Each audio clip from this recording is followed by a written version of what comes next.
Find another seat. The words landed harder than turbulence ever could. Victoria Reynolds didn't ask. She didn't check a boarding pass. She didn't glance at a seat number. She simply dropped into seat 1A, crossed one leg over the other, and looked at the man standing in the aisle as if the conversation was already over. Around her, the first-class cabin glowed with soft lighting and polished luxury. Flight attendants moved between rows preparing for departure. A few passengers looked up briefly, then back to their phones. No one expected the next few minutes to expose something much bigger than a seating dispute. Marcus Carter stood calmly beside the row. 46 years old. Black t-shirt. Dark jeans. Simple sneakers. Nothing about him matched the image most people expected when they imagined power. That was exactly why he dressed that way. He had spent years learning what happened when titles disappeared and assumptions took their place. Victoria glanced at him again, her expression tightening with impatience. "You heard me," she said. "This seat is taken." Marcus looked down at the boarding pass still resting in his hand. Then he looked back at her. "Actually," he said quietly, "that's my seat." A faint laugh escaped her lips. Not a nervous laugh. Not a friendly one. The kind that carried certainty. The kind that came from believing the world always arranged itself in your favor. "No," she replied. "It's not." The air inside the cabin seemed to change. Small. Subtle. Like pressure building before a storm. A nearby passenger lowered his tablet. Another removed one earbud. Across the aisle, a businessman paused in the middle of answering an email. Everyone sensed it. Nobody spoke. Marcus remained standing. Still. Patient. As if he had seen this scene before. Because he had. More times than he cared to remember. A flight attendant named Denise approached with a professional smile that faded the moment she looked from Victoria to Marcus. Her eyes lingered on his clothes for half a second too long. "Is there a problem here?" she asked. Victoria answered before Marcus could. "Yes. This gentleman seems confused about where he belongs." The words floated through the cabin like smoke. Marcus noticed several faces turn toward him. He also noticed something else. No one had asked to see a boarding pass. No one had checked the manifest. The decision was already forming before the facts arrived. Denise nodded slowly. "Sir," she said, lowering her voice. "Perhaps we can find another seat and avoid delaying departure." Marcus looked at her for a long moment. Then at Victoria. Then at the seat. It wasn't just leather and armrests anymore. It had become something else entirely. A test. A line being drawn in real time. Victoria settled deeper into the chair and adjusted her designer jacket across the armrest, as though claiming territory. "Problem solved," she said. But Marcus didn't move. He simply stood there, calm as stone, while the entire first-class cabin watched the wrong person become comfortable in the right seat. Marcus Carter had learned long ago that the fastest way to understand a system was to walk through it without announcing who he was. That was why there was no tailored suit, no executive assistant beside him, no security detail clearing paths before he arrived. Just a black man traveling alone with a boarding pass and a quiet expression. 12 years earlier, Skybridge Airlines had existed only as a sketch on a legal pad sitting on a small desk in a rented office outside Dallas. Back then, Marcus had one aging aircraft, 6 employees, and more doubts than investors. Industry experts said the market was too crowded. Competitors said he would never survive. Banks questioned every projection he presented. Yet he kept building.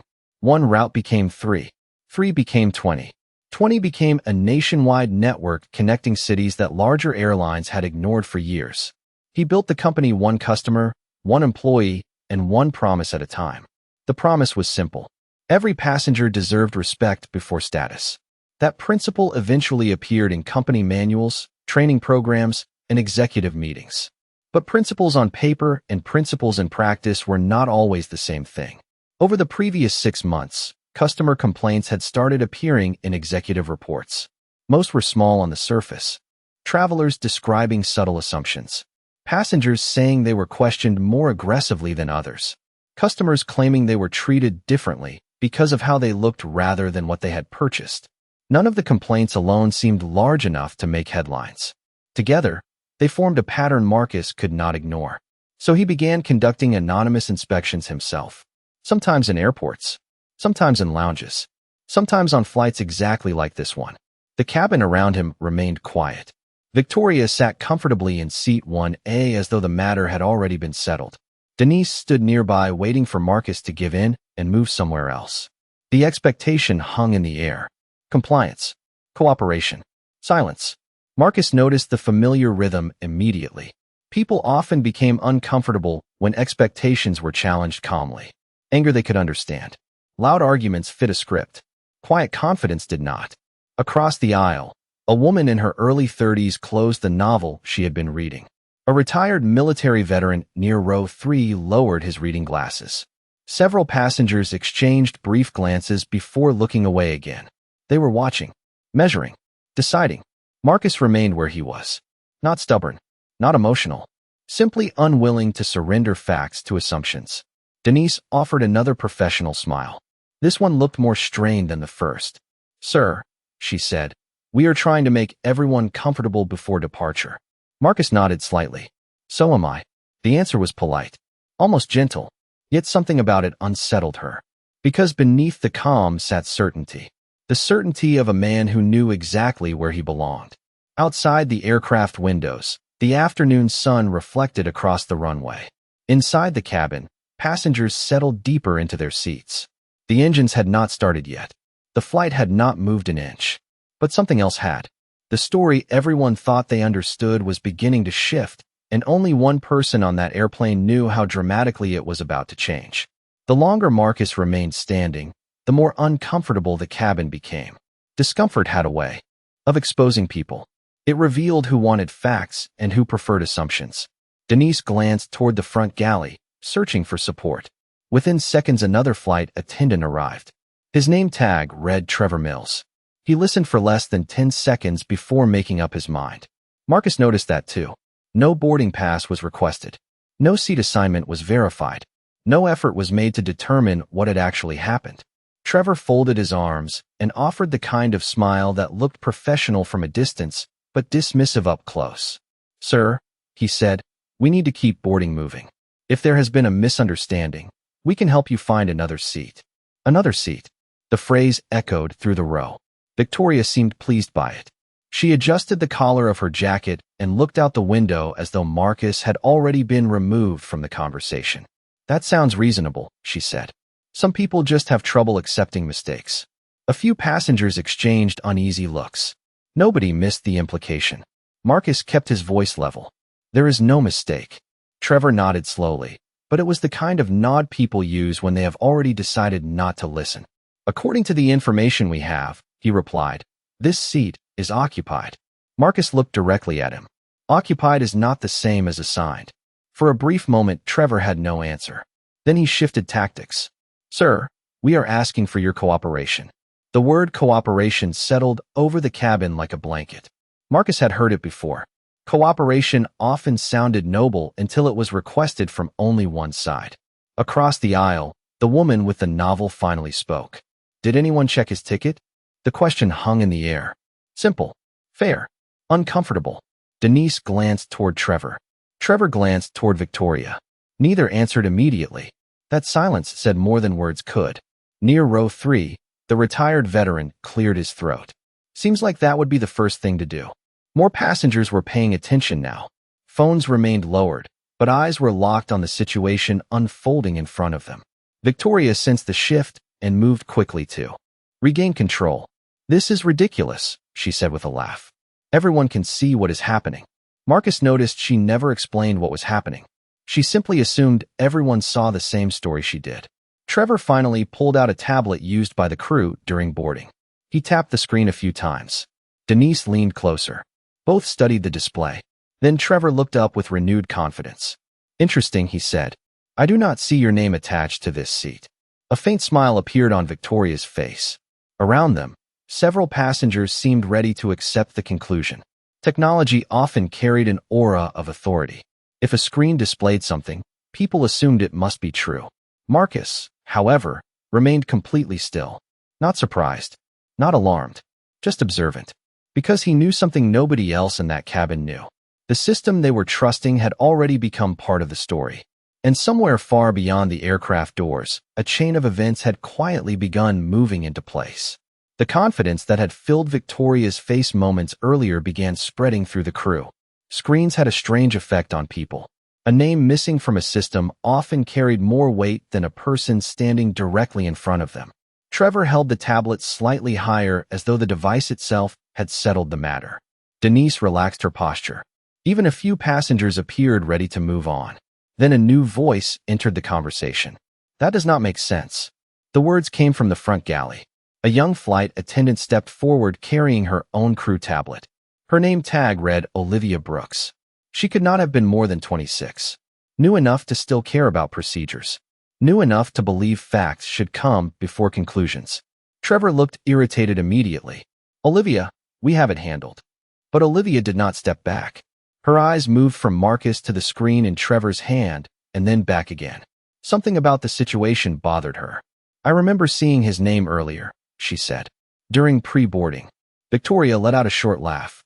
You must be mistaken. Olivia ignored her. No, I am pretty sure I am not. The cabin grew quieter. Marcus watched carefully. Every story like this eventually reached a turning point. Not a dramatic reveal. Not a grand speech. Just one person deciding whether truth mattered more than comfort. Olivia looked down at her own device and began checking records. Trevor folded his arms. Denise glanced nervously between them. The veteran near row 3 leaned slightly forward. The woman with the novel watched without blinking. Several passengers now openly followed every word. Olivia tapped the screen again. Then again. Her expression changed. Small at first. Then unmistakable. Confusion. That is strange, she said softly. Trevor frowned. What? Olivia hesitated. There is a modification log. The words landed like a pebble in still water. Tiny, yet impossible to ignore. Trevor reached for her tablet, but Olivia instinctively pulled it closer. A modification log? Asked the woman across the aisle. Olivia nodded. Someone accessed the seating assignment less than 15 minutes ago. Victoria shifted slightly in her seat. For the first time since boarding began, she no longer looked completely comfortable. Trevor forced a smile. There is probably a routine explanation. But his voice carried less certainty now. Olivia continued reading. The original assignment history is partially restricted. Marcus remained silent. He did not help her. He did not guide her. Truth worked best when people discovered it themselves. The engines outside remained quiet. Boarding had slowed almost to a standstill. Flight attendants farther back in the aircraft were beginning to notice the delay. Yet nobody in first class seemed concerned about departure anymore. Something more important was unfolding. Olivia finally lifted her eyes from the screen and looked directly at Marcus. Not at his clothes. Not at his skin color. Not at assumptions. At him. Sir, she said carefully. Did you check in using your own reservation? Marcus gave a small nod. I did. Olivia looked back at the tablet. Then at Trevor. Then at Victoria. The silence stretched across the cabin like a tightening wire. Because for the first time since the argument began, someone was no longer asking whether Marcus belonged there. They were beginning to wonder why everyone else had been so certain that he did not. Olivia's question lingered in the cabin long after Marcus answered. The atmosphere felt different now. Not calmer. Sharper. Like a spotlight had shifted direction. Trevor reached for certainty again, but certainty was becoming difficult to find. Victoria remained in seat 1A, though her confidence no longer filled the space the way it had before. She adjusted her jacket once more, then placed her designer handbag on the empty seat beside her as if reinforcing a claim that was slowly slipping away. This is getting absurd, she said. The man is delaying an entire flight over a chair. Marcus looked at the seat, then at her. It was never about the chair. The words were quiet, but they carried weight. Olivia noticed it. So did several passengers nearby, because the seat had become something else. It represented a decision that had already been made before evidence appeared. Marcus knew that feeling. 22 years earlier, he had stood in another airport wearing a suit he could barely afford. He was 24 years old and preparing for a meeting that might save his young company. His ticket was valid. His reservation was confirmed.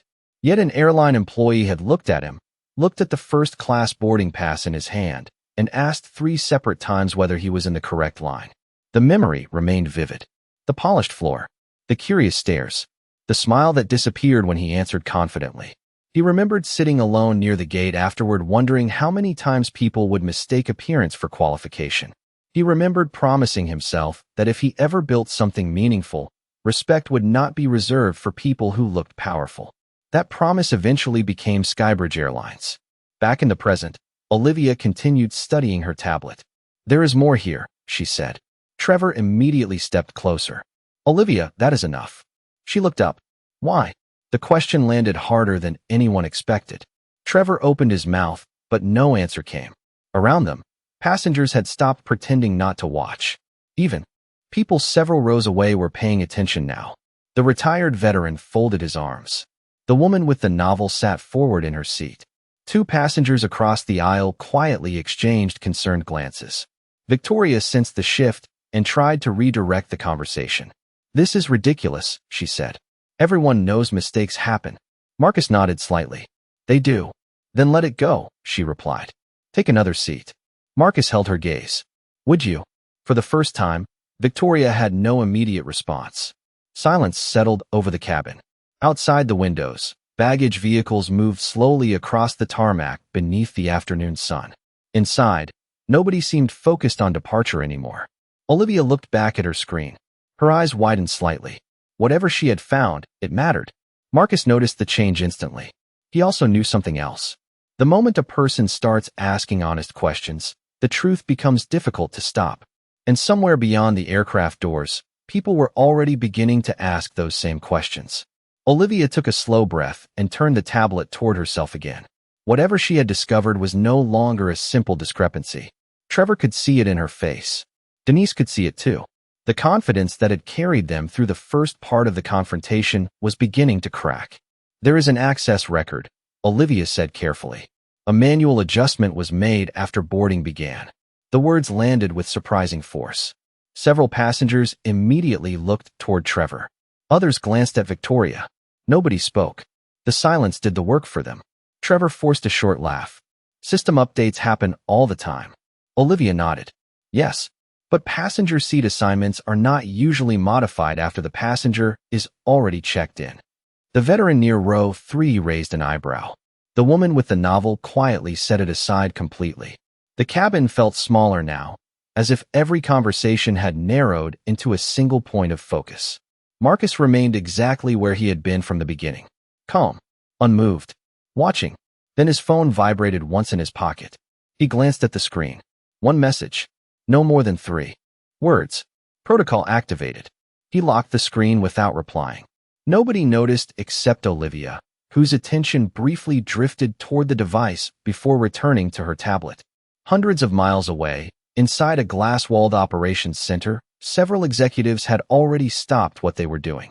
Internal monitoring teams were reviewing flight records, access histories, communication logs. The process had started quietly, without announcements, without alarms.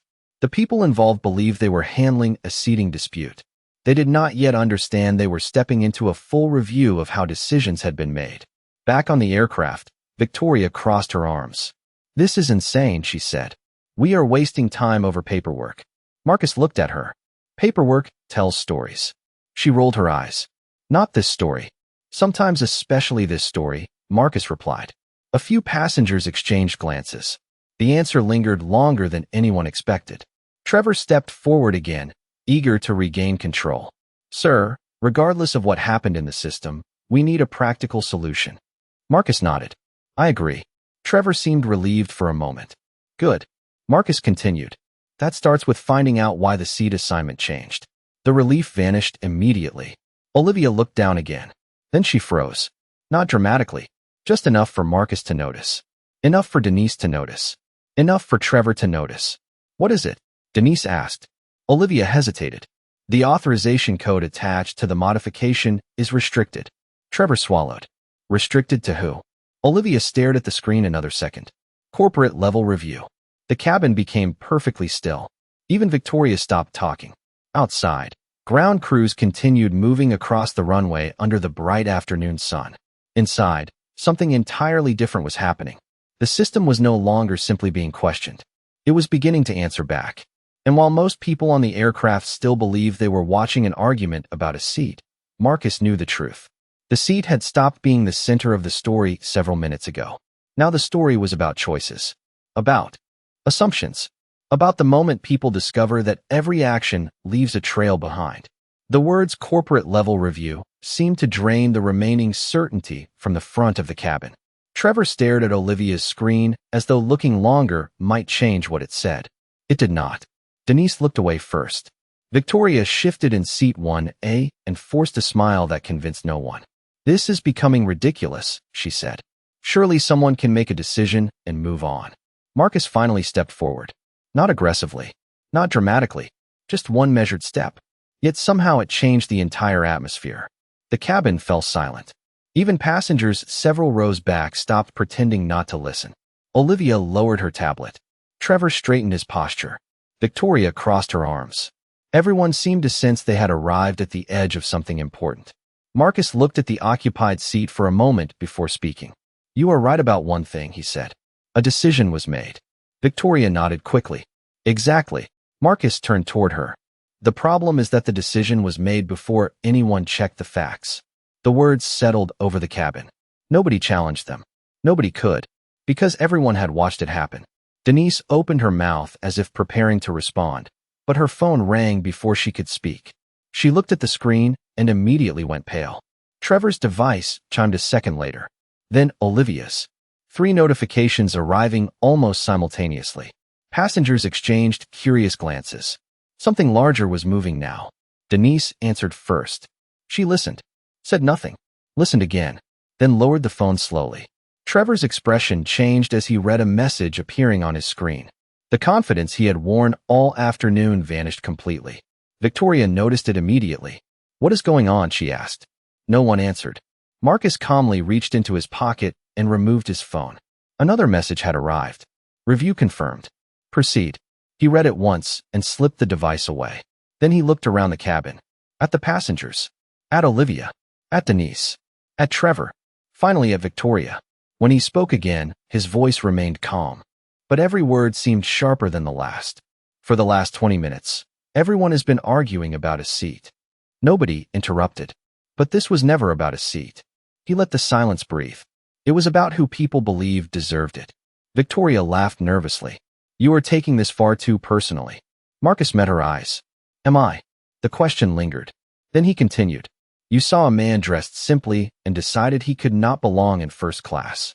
Victoria's face tightened. "That is not what happened." "Then explain what happened," Marcus replied.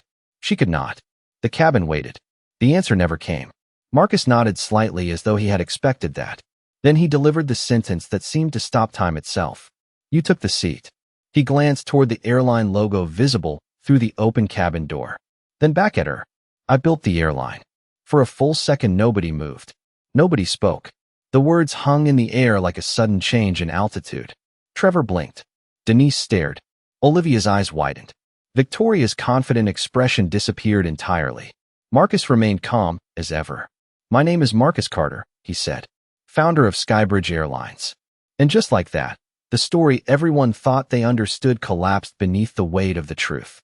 The reaction was not immediate. Shock rarely arrived all at once. It moved through the cabin in waves. First came silence, then disbelief, then the slow realization that every assumption made during the last 20 minutes had just been turned upside down. Victoria stared at Marcus as though waiting for someone to laugh and reveal a joke. Nobody did. Trevor looked at his phone again. Then again. The message on the screen remained exactly the same. Executive review active. Denise lowered herself into an empty jump seat without realizing she had done it. Olivia stood frozen for a moment before finally exhaling. Suddenly, every detail she had questioned made sense. The modification log, the restricted authorization, the unusual review status. It all pointed to the same truth. Marcus Carter had never been the problem. The cabin doors remained open. Ground crews continued their routines outside, unaware that inside first class an entirely different kind of departure was taking place. Victoria tried to recover first. "If you really built the airline," she said, forcing confidence into her voice, "why would you be dressed like that?" The question seemed to surprise even her once it left her mouth. Several passengers exchanged looks. Marcus almost smiled. "Thank you," he said quietly. "You just answered the question I have been asking all afternoon." Victoria's expression tightened. The retired veteran shook his head slowly. The woman with the novel closed her eyes for a moment as if she could not believe she had just heard it. Then another notification sounded. Trevor's tablet locked automatically. A message appeared across the screen. Temporary access suspended pending review. His face lost all color. Denise checked her device. The same message. Neither employee had been terminated. Neither had been publicly humiliated. But the system had begun evaluating decisions made during the incident. Facts were replacing assumptions. Process was replacing panic. Olivia's device displayed a different message. Review assistance requested. She looked at Marcus. He simply nodded. Across the aisle, a passenger quietly raised a phone and snapped a photo. Another typed a message. The story was already spreading beyond the aircraft. Not because of a dramatic confrontation. Because people recognized something familiar. The moment someone is judged before being understood. Victoria slowly stood from seat 1A. For the first time since boarding began, she seemed uncertain where to place her hands or where to direct her attention. The seat that had appeared so important minutes earlier now looked strangely small. Marcus did not ask her to move. He did not demand an apology. He did not celebrate. He simply waited. Eventually, Victoria picked up her handbag and stepped aside. No announcement accompanied the decision. No applause followed. Yet somehow the moment felt larger than any public victory, because everyone watching understood what had really happened. A seat had been returned, but something else had been exposed. The belief that appearances could determine worth. And now, under the bright cabin lights, that belief was collapsing one uncomfortable realization at a time. Marcus waited until Victoria stepped away before taking his seat. He did not rush. He did not look triumphant.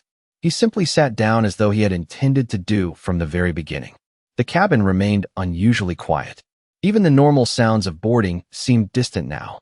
People were thinking, reflecting, replaying the last half hour in their minds. Olivia returned to her position near the galley, but something had changed in the way she carried herself. She had chosen facts over comfort when it mattered. Denise sat silently reviewing messages from headquarters.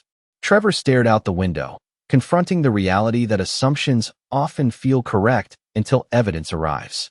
Marcus looked around the cabin one final time. The passengers who had watched everything unfold met his gaze. Some nodded respectfully. Others looked embarrassed on behalf of what they had witnessed. A few simply looked thoughtful. In many ways, that was enough. The captain's voice finally came over the intercom announcing that departure preparations would begin shortly. Life was moving forward. The flight would continue. The schedule would recover. Yet the lesson would remain long after the aircraft left the ground. The woman with the novel leaned across the aisle. "Thank you," she said quietly. Marcus smiled. "For what?" She glanced around the cabin. "For staying." Marcus considered the answer for a moment. Leaving would have been easier. She nodded. Most people would have. Marcus looked toward the window where the late afternoon sun reflected across the runway. Easy does not always make things better. The veteran near row 3 smiled and tipped his head in agreement. Several passengers nearby quietly returned to their seats. The tension that had dominated the cabin was finally fading. In its place came something calmer. Understanding. Before departure, Olivia approached one last time. "Mr. Carter," she said softly, "I just wanted to say I am sorry for what happened." Marcus shook his head gently. "You asked questions when others stopped asking. That matters." Olivia smiled, relieved. Then she returned to her duties. Moments later, the aircraft door closed. The cabin lights dimmed slightly. Engines began preparing for departure. The journey was finally ready to begin.